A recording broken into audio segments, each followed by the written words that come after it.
Pancetta, peas, and pasta today, it looks like this.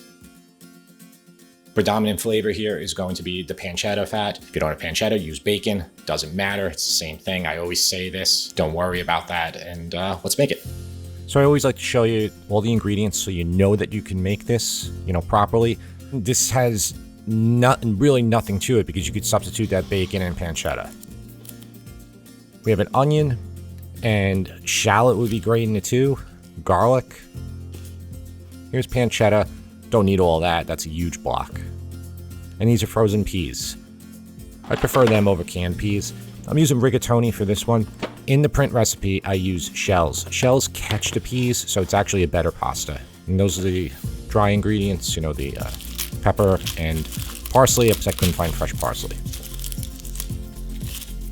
Garlic, I'm going to use the back of the knife, hit it, and you'll be able to remove the skin like I'm showing you here. That's all you have to do to remove garlic skin. It's really simple. And then just give the garlic a slice. I'm not slicing it paper thin here. Onion, I'm using 1 onion for 1 pound of pasta. Some people like a real lot of onion in this, and it really is good. It's a really great combo with peas. So, use that. Use as much as you like. So I'm just going to cut the onion into a pretty fine dice here, but it doesn't have to be fine. You could do a coarser, cut. I'm going to put that off to the side and then move on to the pancetta. I'm going to take 2 pieces of this pancetta, about a 1/2 inch thick each, maybe a 1/4 inch thick. Let's say 3/8. Let's split the difference. I love to buy pancetta like this.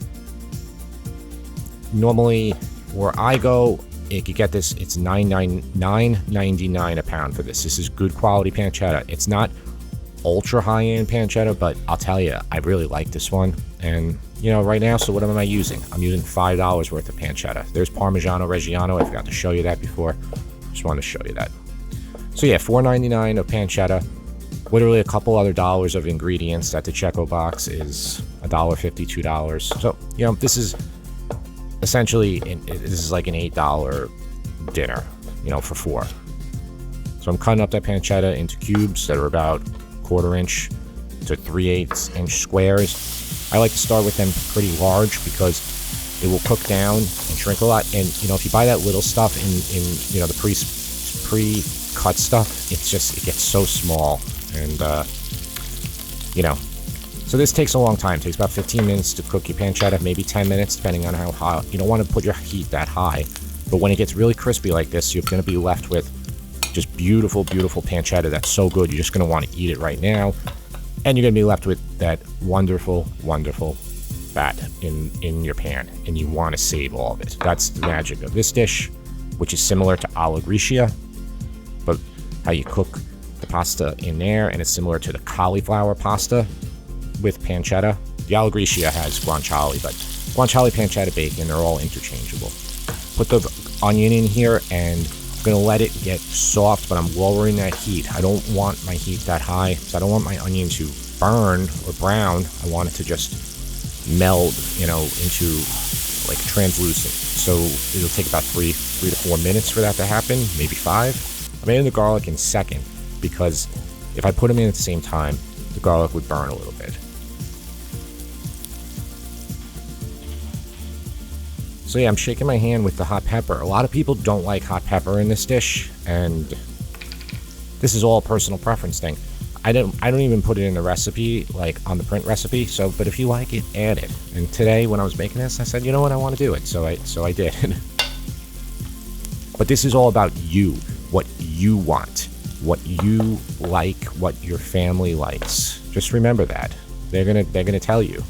So after that garlic and onion are nice and soft, I'm gonna add the peas in. So I have about like 10 ounces of peas here. I buy these in the big 5-pound bag, frozen bag from Costco. So I always have them to throw into other pastas. And I just hit it up with a little bit of olive oil, just regular olive oil. Even with all that pancetta fat, you needed a little bit more fat, so I added oil. And pepper. Pepper goes so well with peas. I'm always adding more and more pepper to this dish. want to get the flavors just right. Now, pancetta is the predominant flavor. It's going to really, really flavor those peas, those onions. But you want to taste it and make sure that all that salt, pepper level is perfect. And when you feel pretty good about it, hit it up with a couple ladles, maybe even 3, of pasta water. We're going to let this pasta cook in this pasta water and finish that way. So the pasta is very al dente, which is how I cook all my pastas. You guys know that, watching this. And I almost always finish my pastas in sauce. It's the right way to do it. And, I always tell you there's no right or wrong way to do things, but you're going to get a better result if you do this. So I recommend you do it. And I'm going to add all that pasta into this pan with the pasta water.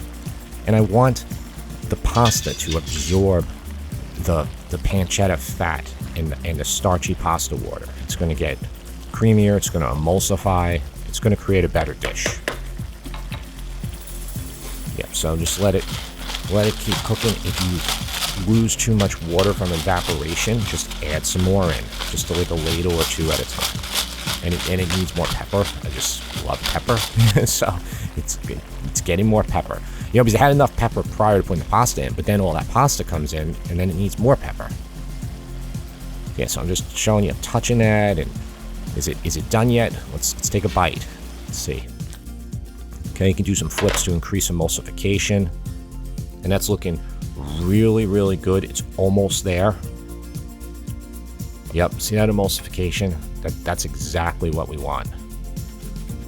Little parsley. This is dried. If you have fresh, would be much better. Definitely check out amatriciana, my carbonara, my alla gricia, and the cauliflower with pancetta pasta. They're all very similar to this dish. Thanks so much for watching, and I'll see you next time.